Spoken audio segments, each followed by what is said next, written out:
Dialogic diaries can be a very useful tool for the reflective practitioner to engage in a dialogic process. A dialogic diary is a reflective journal for the teacher where the reflection is engaged with a significant other. And essentially then the written thinking passes between the reflective practitioner and the significant other, and this becomes an ongoing dialogue.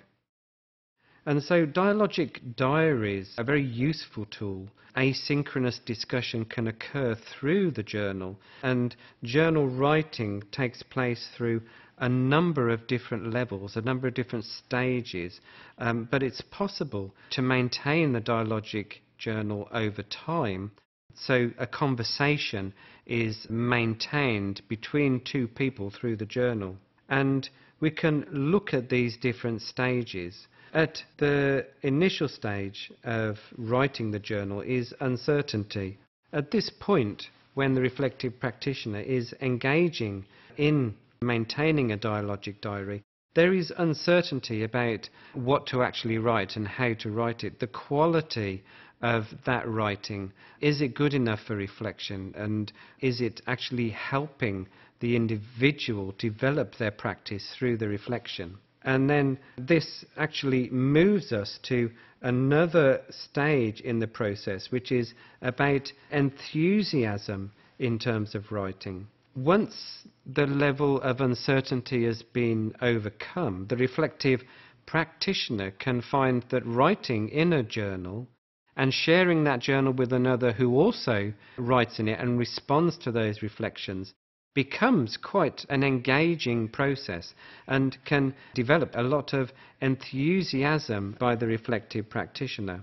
Once the dialogic diary has been engaged with for some time, it actually can become a little bit too habitual, and therefore it can lead to a sense of apathy or a lack of enthusiasm for maintaining the writing. And indeed, at this point, journal writing for the reflective practitioner could just become things like simple words rather than reflective and explorative sentences and paragraphs.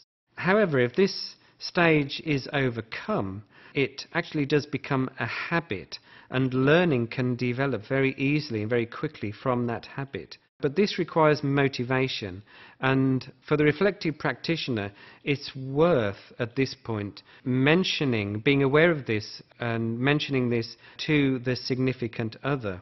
And then this becomes quite powerful as a tool, because learning can be ongoing and the process can continue because the habit is there to maintain it.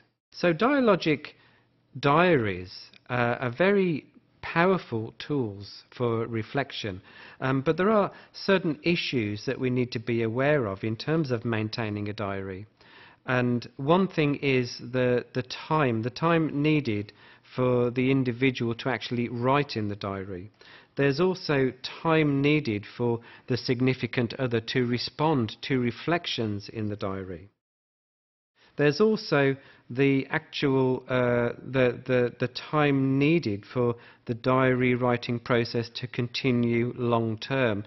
This is a very significant factor, because over the long term, lack of enthusiasm can take hold, and therefore diary writing starts to become unproductive.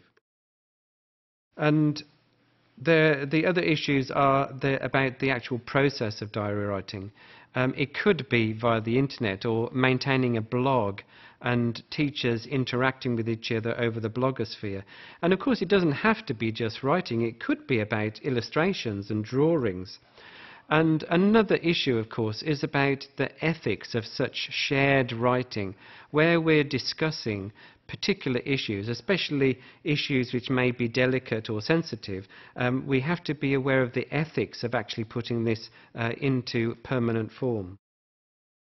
And of course, in a sense, writing reflections is a political process in the sense that it does raise questions about roles and responsibilities that we have in the classroom and in the school.